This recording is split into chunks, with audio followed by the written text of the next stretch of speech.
Olá pessoal, tudo bom? Um bom dia, uma boa tarde, uma boa noite. Para a gente conversar hoje sobre lesão, como que a gente faz para identificar uma lesão inflamatória compressiva verdadeira, tá? Então, para a gente não errar nesse diagnóstico diferencial. Essa é uma aula muito importante, tá? Muito importante. Muitos colegas, infelizmente, ainda ficam inseguros quando a gente vai, quando ele se depara com um paciente com uma lesão inflamatória ou não específica. Como é que eu faço para identificar quando uma lesão é inflamatória e quando uma lesão ela é não específica, então de causa mecânica, certo? Então, esse diagnóstico, quando você tem segurança para fazer essa diferenciação, você acaba acertando no plano de tratamento. Então, hoje eu quero te dar uma visão expert. Como é que você faz para ter um raciocínio clínico expert em coluna vertebral para você poder identificar uma lesão de característica inflamatória verdadeira, tá? O que a gente sabe, se for uma lesão inflamatória, é um tipo de tratamento, é um tipo de característica que o paciente apresenta, é um tipo de queixa. Se é uma dor não específica, é outro tipo de queixa, é outra abordagem, é outro tipo de tratamento. Então, você não pode cometer o erro ou deslize ou ter a insegurança de não saber quando identificar um tipo de dor, um tipo de inflamação e etc. Tá? Então, esse vai ser o tema da nossa aula de hoje. E o meu maior objetivo é que você desenvolva um raciocínio clínico expert em coluna vertebral para que você possa gerar resultados imediatos desde o primeiro atendimento no seu paciente com coluna vertebral. Tá? E a aula de hoje, como eu falei, como que a gente faz para identificar uma compressão verdadeira de raiz nervosa L5, S1. Então, se você caiu de paraquedas aqui, se é a primeira vez que você está me vendo, muito prazer. Eu sou Maurício Magalhães, eu sou fisioterapeuta, já tenho 12 anos de formado. Desde 2016, o meu compromisso com a coluna vertebral ficou muito mais restrito. Então, a minha prática clínica, os meus artigos científicos, as minhas pós-graduações, os meus cursos de extensão, os meus cursos online, são todos voltados para a área da coluna vertebral. É realmente a área que eu me dedico muito da minha prática, né, e também a minha experiência com pesquisa na área da coluna vertebral. E como eu falei para você, desde 2016 eu venho atuando nesse nicho de mercado. Então, já tendo só pacientes particulares, né, já cheguei numa agenda com 12 pacientes particulares por dia, durante alguns meses, alguns anos. Então, isso foi um aprendizado muito grande, né, uma oportunidade de poder ajudar outras pessoas também no nicho da coluna vertebral. Então, eu gosto de atender paciente particular, eu ensino como é que faz para captar paciente particular lá no meu treinamento, né, para os meus alunos. E hoje eles também já vivem de paciente particular. Então, essa é a minha maior paixão, tá? É ensinar as pessoas, fisioterapeutas, a se desenvolverem no raciocínio clínico expert em coluna vertebral para gerar resultados imediatos para o seu paciente e desenvolver um raciocínio clínico expert quando o tema é coluna vertebral, tá? Então, se você ainda não me conhece, muito prazer, esse sou eu, tá? E eu me lembro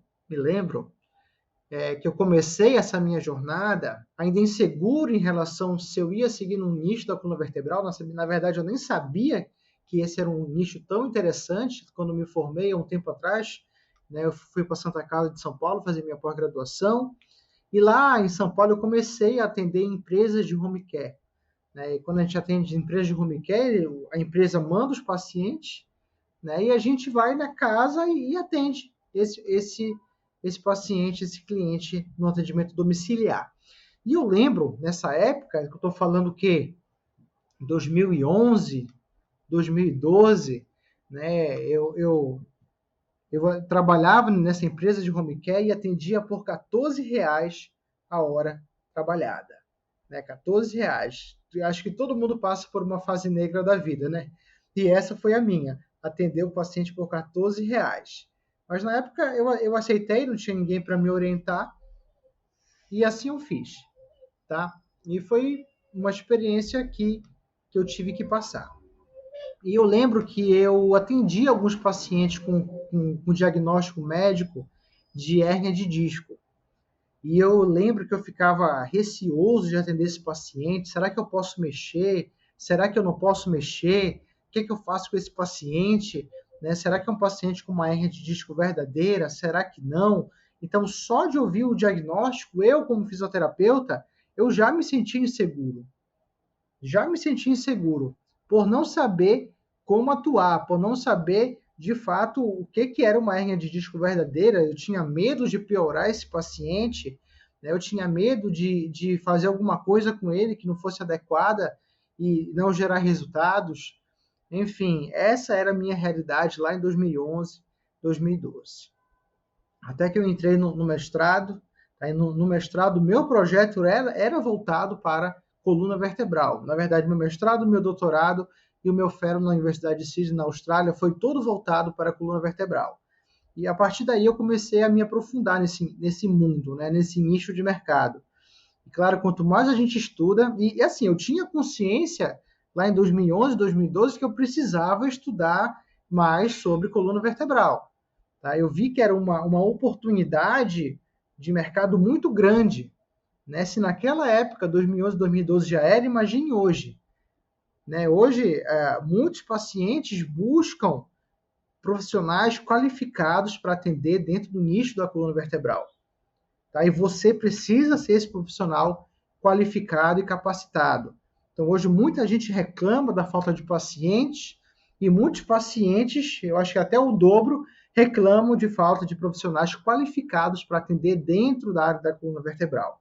Tá? Então, é isso que eu ensino lá no meu curso para os meus alunos e hoje eles já estão desenvolvendo um trabalho incrível na sua região, seja ela cidade pequena, cidade grande, seja uma aluna minha que mora em Campinas hoje, que veio do Rio Grande do Sul, não conhecia ninguém. Em 4 meses, o consultório dela já está explodindo.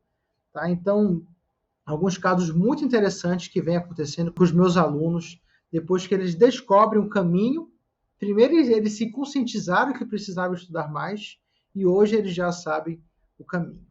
Tá? Então, na época, eu também tinha essa insegurança. Então, eu não sabia muito bem o que fazer. E eu sabia que eu precisava estudar mais. Então, fui para o mestrado, doutorado, para me aprofundar dentro das disfunções da coluna vertebral. Fora N cursos na área que eu fiz, né, de extensão, cursos de curta duração, né, que me ajudaram bastante a desenvolver o meu raciocínio dentro da coluna vertebral. Certo? Então, essa é um pouco da minha história. Se você nunca ouviu, é a primeira vez que você está me assistindo. Tá? E o que não é? Antes de eu falar o que é uma lesão inflamatória verdadeira, eu vou te falar o que não é uma lesão inflamatória verdadeira de L5-S1.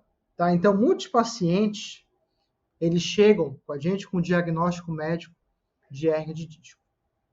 E quando a gente vai fazer os testes, vai fazer a comunicação inicial, vai fazer uma anamnese, o exame físico, a gente vê que essa dor que o paciente está fazendo, que o paciente está sentindo, não tem nada a ver com queixa de hérnia de disco ou com uma compressão inflamatória.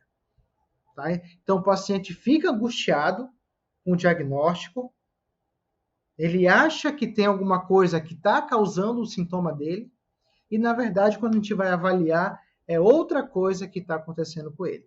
Então, essa angústia, às vezes, acaba piorando o paciente por ele não ter clareza do que ele tem, ou então se é aquilo mesmo que está causando dor nesse paciente. Então, o que é que acontece? Ele toma remédio, toma remédio, toma remédio e não melhora. Toma anti-inflamatório e não melhora. Toma pregabalina e não melhora. Toma antidepressivo e não melhora. E a dor é sempre constante. Tá? A dor é sempre constante.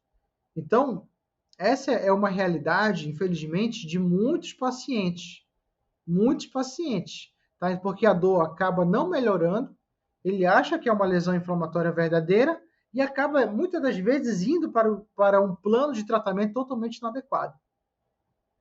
É um prognóstico totalmente inadequado. Acaba, às vezes, fazendo cirurgia desnecessariamente. Às vezes, culpa do profissional fisioterapeuta, né? O médico manda para o fisioterapeuta quando ele tem a cabeça um pouco mais aberta. Então, o fisioterapeuta trata, não tem segurança do que ele está fazendo, acaba fazendo um tratamento inadequado, pensando que é uma lesão inflamatória, mas não é. Então, acaba retardando a melhora clínica do paciente. Ele cronifica os sintomas, volta com o médico. Nossa, eu fiz 30 sessões de fisioterapia e não fiquei bem. Aí, o que é que acaba acontecendo? O médico acaba operando esse paciente. E às vezes uma cirurgia desnecessária. Desnecessária. Tá? Desnecessária. Quando a gente pede para o paciente falar um pouco da dor, então observe, eu estou falando para você o que é que não é uma lesão inflamatória. Presta atenção, anota isso. Tá? Então a gente vai fazer a anamnese com o paciente, a gente pede para ele falar um pouco sobre a dor, e não é uma dor intensa que dura durante 24 a 48 horas. Tá? Não é. É uma dor que ela agudiza durante o dia e ele te fala, né, que a dor agudiza e às vezes a dor ela cessa durante um período do tempo, do dia, depois ela aparece de novo, depois ela cessa, depois ela aparece, depois ela cessa. Tá? Esse tipo de característica de dor não é compatível com uma lesão inflamatória.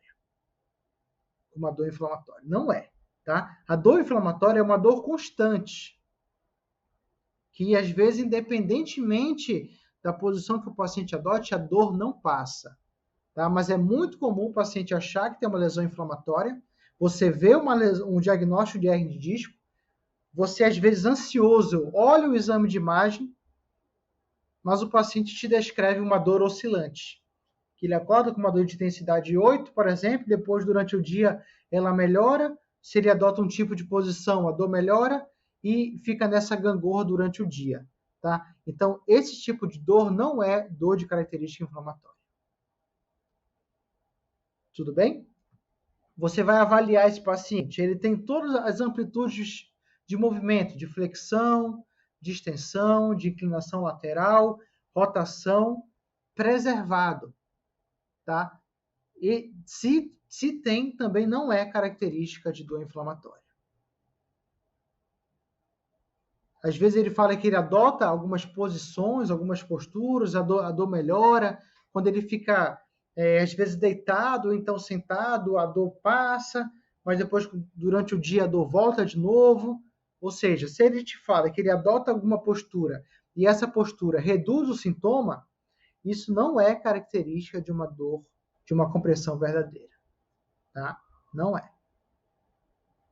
Esse tipo de característica está mais com uma dor não específica, às vezes uma dor mecânica, do que de fato uma dor de característica não inflamatória. Tá? Então é muito comum a gente pegar um diagnóstico médico, a gente olhar o exame de imagem, às vezes sugestivo, compatível com o diagnóstico médico, mas os sinais e sintomas que o paciente está falando não tem nada a ver com aquilo que está descrito. Tá? Não tem nada a ver. Isso é muito comum de acontecer. Muito comum de acontecer. Tá? Então, você não pode se guiar o seu plano de tratamento com base, às vezes, no exame de imagem. Tá? Não é porque, às vezes, aparece uma compressão ali, que uma hernia sugestiva de uma hernia discal, que você vai fazer um plano de tratamento voltado, que a causa da dor é essa. Às vezes, não é. Tá? E se você não tem um raciocínio clínico expert em coluna vertebral, você acaba cometendo erros primários no seu diagnóstico diferencial. Às vezes acontece da nossa formação primária como fisioterapeuta, a gente ser treinado a olhar exame de imagem e a querer determinar a causa da dor pelo exame.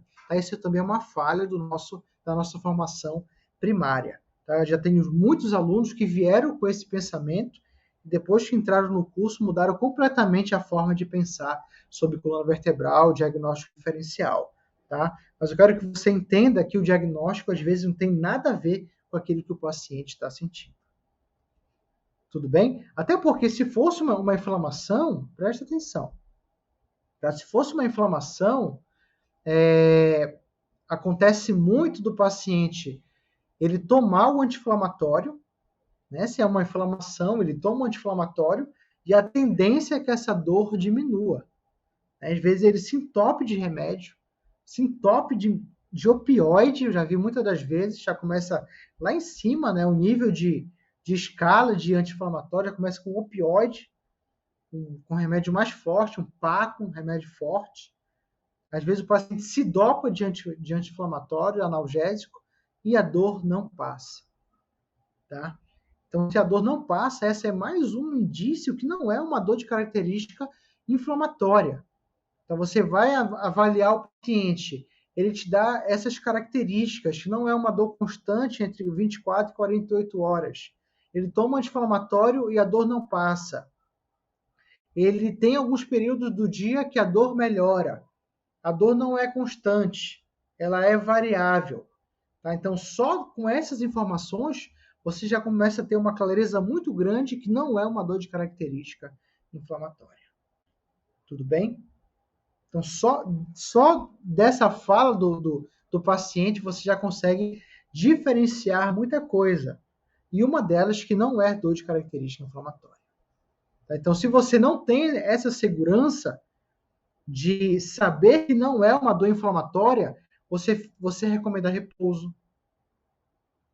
Você utiliza muita eletroterapia, porque você tem medo de mexer o paciente. Afinal, ele tem uma hernia de disco, ele tem uma compressão inflamatória, que não é verdadeira, mas está ali no exame de imagem.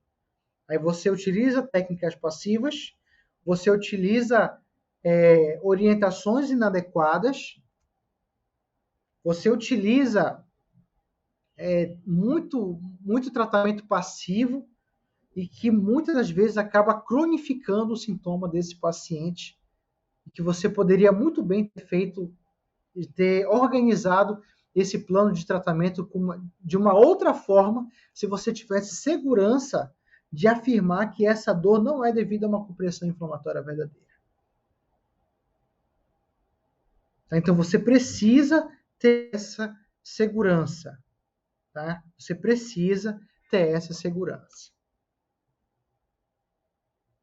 Se você não tem, você acaba retardando essa melhora, né, se eu posso falar assim, ou então você acaba cronificando esse paciente. Tudo bem? Você poderia, assim, se não for uma causa mecânica, uma causa inflamatória, você já consegue gerar resultado desde o primeiro atendimento. E se for, você também consegue, porém de outra forma. Tá? A primeira delas é identificando que é uma causa verdadeira. Esse é o primeiro passo, você dando clareza para o paciente. Tudo bem? Então, essas são características do tipo de dor que você não pode errar. Tá? Você não pode errar. Quando eu ensino isso, essa diferenciação para os meus alunos, parece que sai uma venda dos olhos. O cara está assim, daqui a pouco parece que sai uma venda dos olhos. Eles conseguem enxergar coisas que eles não enxergavam antes. Eu estou te passando essa informação aqui para você ter clareza no clínico expert em coluna vertebral. Tudo bem? Então, essa é uma diferença muito importante que você não pode deixar de avaliar no seu paciente, na sua anamnese. Tá? Então, agora eu já te falei o que não é uma lesão inflamatória. Agora eu vou te falar o que é uma lesão inflamatória verdadeira. Tá? E como é que você faz para identificar essa lesão inflamatória verdadeira? Tá? Então, a partir de agora, eu vou te ensinar a ter clareza nesse diagnóstico diferencial para você pensar como um expert em coluna vertebral. Presta atenção. Quais são as características da dor de uma lesão inflamatória verdadeira? É uma dor constante, como já te falei, uma dor constante, uma dor o tempo todo, tá? Então não tem posição de melhora, ele não melhora, só vai melhorar com uma coisa, tá? Que eu vou te falar daqui a pouco. Mas ele não melhora com posturas nem sentado, nem em pé, nem deitado. Então é uma dor constante que dura pelo menos 48 horas, tá? Direto. É uma dor que não passa, é uma dor constante. Tá? Se ela passar, desconfia que não é uma lesão inflamatória. Se ela se manter constante, você já liga o seu alerta que pode ser. É uma dor que ela vai piorar com o movimento. Então, além de ser uma dor constante, é uma dor que piora com o movimento. Então, você vai solicitar um movimento de flexão, extensão, lateroflexão, inclinação lateral, e o paciente vai estar com a ADM diminuída, e além de estar com a ADM diminuída, essa ADM vai ser de baixa amplitude. Então, dor constante com a ADM reduzida. No dia a dia, a dor não melhora com nada, só tem uma coisa que melhora, que é o anti-inflamatório. O paciente toma um anti-inflamatório, ele melhora, mas essa melhora ela é a curto prazo, depois a dor volta novamente. Então, por isso que o paciente, às vezes, ele fica refém de um anti-inflamatório, tá? Então, isso a gente não pode deixar acontecer, certo? Geralmente, essa dor, apesar dela ter uma intensidade alta nas primeiras 24, 48 horas, geralmente ela dura até 7 dias. E a gente tomando anti-inflamatório, tá? O paciente tomando anti-inflamatório. Tudo bem? Então, nas primeiras 48 horas, a dor se mantém constante, com a intensidade um pouco alta, depois ela tende a diminuir um pouco devido ao anti-inflamatório, porém a dor ela continua constante. Então, essa é uma outra característica importante. Ela dura ali mais ou menos 7, 10 dias, de vez com uma intensidade de dor menor, porém constante também. Para ser uma dor de característica L5, S1, essa dor tem que ser abaixo do joelho. Certo? Abaixo do joelho. É uma dor lacinante, é uma dor constante abaixo do joelho. Por quê? Porque ela vai seguir um trajeto dermatomal e os dermátomos de L5, S1 são abaixo do joelho. Geralmente a queixa desse paciente é na região lateral do pé, na região da panturrilha, na região lateral do pé, ali no quinto dedo. Tudo bem? Uma característica importante.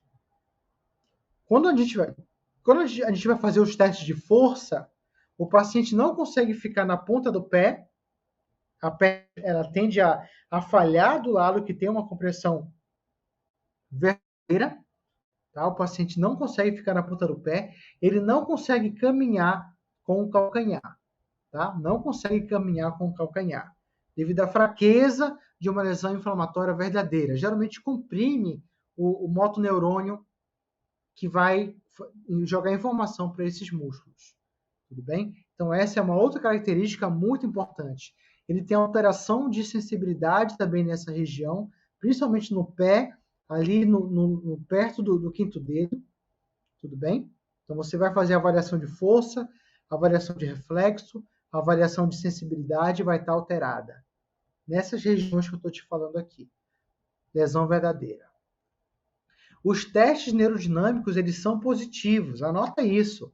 Tá? O LASEG é positivo, o SLAMP é positivo e o CROSS-LASEG ele é positivo. O que é o CROSS-LASEG positivo? Presta atenção nisso. Tá? Então, antes de eu falar do CROSS-LASEG, eu quero te falar o que é um LASEG positivo, que muita gente erra nesse diagnóstico. Presta atenção. O que é um LASEG positivo? O LASEG ele é positivo entre 30 e 70 graus no teste de elevação do membro acometido, do membro inferior acometido.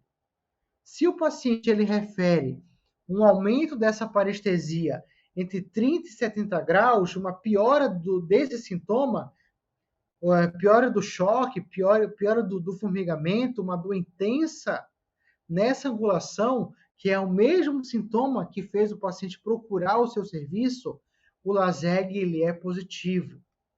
Tá? Nessa angulação de 30 a 70 graus. Algumas literaturas trazem abaixo de 30, tudo bem, mas até 70 graus é um indício positivo. Se essa perna ela passa de 70 graus e o paciente refere dor, possivelmente o LASEG ele é negativo, porque pode ser dar um falso positivo de um encurtamento de cadeia posterior.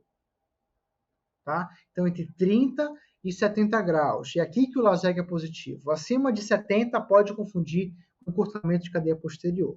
Aí o LASEG ele é negativo. Tá? Então, não vai errar. Se ele for positivo, significa alguma compressão de raiz nervosa a nível de L5, S1. Tá? Não erra isso, anota, tá? Se for positivo, é alguma compressão de rede nervosa a nível de L5, S1. Pode ser, tá? Pode ser. O LASEG, ele é um teste altamente sensível. Para eu confirmar o diagnóstico, eu tenho que caminhar na minha avaliação. Aí eu posso fazer um teste de SLAMP. O teste de SLAMP, ele já é um teste altamente específico, onde eu vou solicitar que o paciente fique com a mão para trás, tá? Eu elevo o membro inferior acometido e abaixo a minha cabeça. Se o paciente referir os sintomas, uma piora, uma agudização desse sintoma, o teste ele é positivo. Tá? E para você confirmar, não ter certeza, para você ter certeza absoluta, nesse diagnóstico você faz um Creutzfeldt-Lazeg. Presta atenção. O que é um Creutzfeldt-Lazeg? O Creutzfeldt-Lazeg é, por exemplo, o paciente tem uma dor no membro inferior direito. A parestesia, a queixa principal é no membro inferior direito. Você vai fazer o teste de LASEG no membro inferior esquerdo. Você levanta a perna no membro inferior esquerdo com a perna reta, entre 30 e 70 graus, o paciente refere dor no membro direito, no membro acometido. Tá? Então, se você levanta a perna esquerda e o paciente refere dor na perna direita, o Creutzfeldt-Lazeg ele é positivo. Se o Creutzfeldt-Lazeg é positivo, aumenta exponencialmente muito mais a possibilidade desse paciente ter uma lesão inflamatória verdadeira, compressiva a nível de L5 e S1. Aumenta muito a probabilidade. Tá? Aumenta bastante. Aí você pode confirmar esse diagnóstico com o exame de imagem, para você entender o que está causando essa compressão verdadeira. Cerca de 75% a 80% dos casos, essa compressão vai ser devida a uma hernia de disco. Mas existem algumas situações que não é devido a uma hernia de disco, que é devido a uma bandeira vermelha, por exemplo, a um tumor, um câncer, uma fratura de vértebra está causando essa compressão. E se for uma bandeira vermelha, aí muda todo o plano de tratamento. O prognóstico piora consideravelmente. Tudo bem? Piora consideravelmente. Tá? Então você precisa fazer esse diagnóstico diferencial para entender o que está causando essa compressão. Um tumor, um câncer, uma hérnia, uma fratura de vértebra? O que é que está causando? Você precisa ter esse raciocínio expert que às vezes, infelizmente, poucos colegas têm, tá? Então você precisa estar atento a isso. Tá? E uma coisa importante, se você identifica uma lesão inflamatória verdadeira, com segurança, tá? Ou se você está inseguro, tá? Se você está inseguro e o paciente tem uma lesão inflamatória verdadeira, agudizada, e você orienta que o paciente se mantenha ativo, que ele faça academia, por exemplo, o paciente vai piorar. O paciente vai piorar. Não que a academia seja ruim, não é isso. Mas não é o momento do paciente fazer academia. A gente tem que respeitar aquele intervalo de tempo que é característico da dor inflamatória, que é de 7 a 14 dias, mais ou menos. A gente precisa respeitar a cronologia de uma dor inflamatória. Tá? Entenda isso. Se o paciente estiver numa fase aguda de uma dor inflamatória verdadeira, você não pode indicar uma academia, por exemplo. Você vai piorar esse paciente. Você vai piorar esse paciente. Se mantém ativo, faça o que você já vem fazendo. Você vai piorar esse paciente. Tudo bem? Você vai piorar. Tá? Existem algumas estratégias, alguns posicionamentos, algumas técnicas de abertura de espaço, algumas orientações que a gente tem que dar para esse paciente, que é um tema de uma próxima aula, tá? Que aqui eu quero te mostrar como você identifica, senão a gente não termina essa live hoje. Tá? Então, eu quero te ensinar isso, tá? Mas existem algumas possibilidades que você pode seguir o plano de tratamento se você tem segurança nesse diagnóstico. Tudo bem? Se não for uma lesão de característica compressiva verdadeira, aí sim, você pode, claro, indicar que esse paciente se mantenha ativo, você pode orientar o Pilates, você pode orientar a academia de maneira progressiva, tá? Mas se for uma lesão inflamatória verdadeira, cuidado, tá? Cuidado com o manejo desse paciente. Você não pode errar nisso. Então, você não pode se sentir inseguro se é uma dor inespecífica ou se é uma dor de característica inflamatória. Tá? Porque imagina, se não for de característica inflamatória, você sugere TENS, você sugere forno de Beer, né? Como é que a gente fazia antes? Forno de Beer, TENS, alongamento, repouso. O que é que vai acontecer? Você tende a cronificar esse paciente, ter uma aderência de raiz nervosa de maneira desnecessária, porque você errou nesse diagnóstico diferencial. Tá? Você não pode errar nesse diagnóstico diferencial. Você não pode ter insegurança nisso. E saiba que a fisioterapia mudou, tudo bem? Se você identificar uma lesão inflamatória verdadeira, a fisioterapia mudou.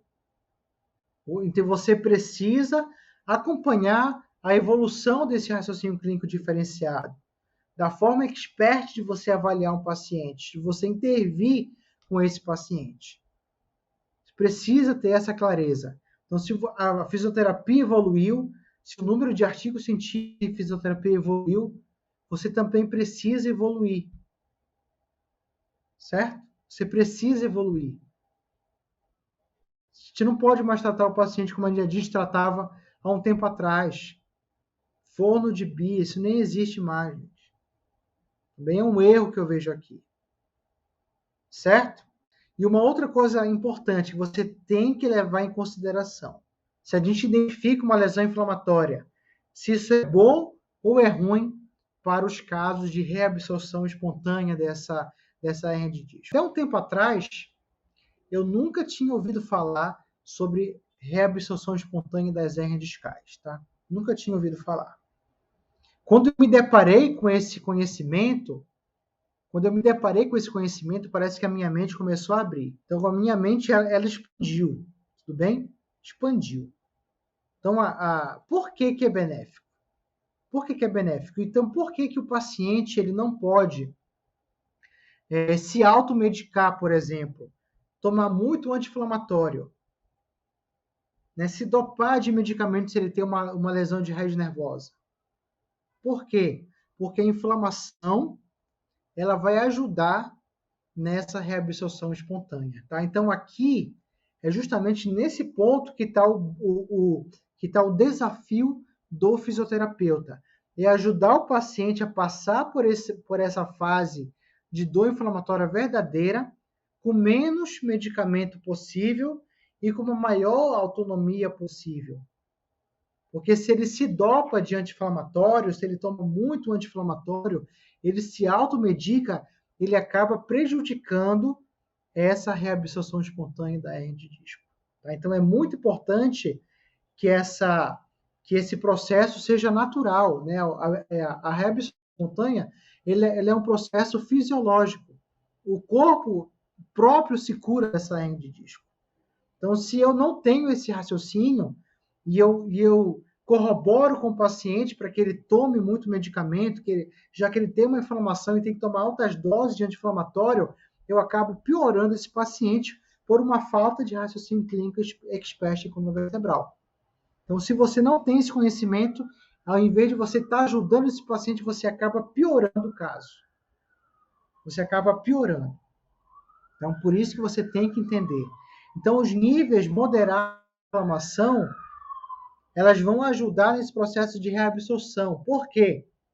Porque vai gerar uma neovascularização nessa hernia de disco, nessa raiz nervosa, e essa neovascularização vai facilitar o processo de fagocitose dessa hernia de disco. Certo?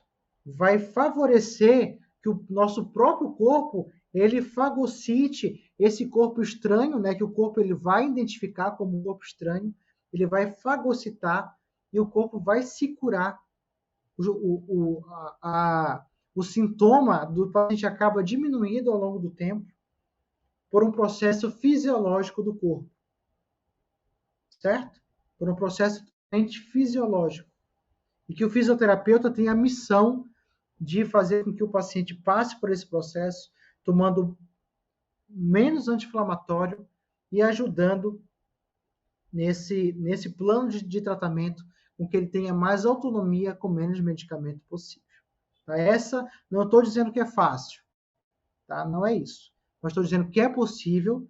Existem estratégias que você pode utilizar na sua clínica que vai ajudar esse paciente a manejar esse sintoma e você vai também favorecer essa reabsorção espontânea dessa hernia de disco. E esse diálogo precisa ser aberto com o paciente. Então, você precisa mostrar para ele, por A mais B, por que é uma lesão inflamatória, qual que é a importância dessa inflamação para essa reabsorção espontânea e como que você vai ajudá-lo a passar por esse processo. Você sendo claro nisso, me diz, o paciente vai confiar em você, mas você precisa ter segurança no que você está falando. Tudo bem? Esse raciocínio clínico expert, eu tenho certeza que você não aprendeu na graduação. Então, é muito difícil você ter aprendido. E você, por muito tempo, se manteve inseguro para poder gerar esse resultado, porque você não tem clareza se é uma dor inflamatória ou não, se você pode mexer com esse paciente ou não, como manejar, como ter um raciocínio clínico diferenciado. Se você não tem isso, por falha da sua formação ou porque a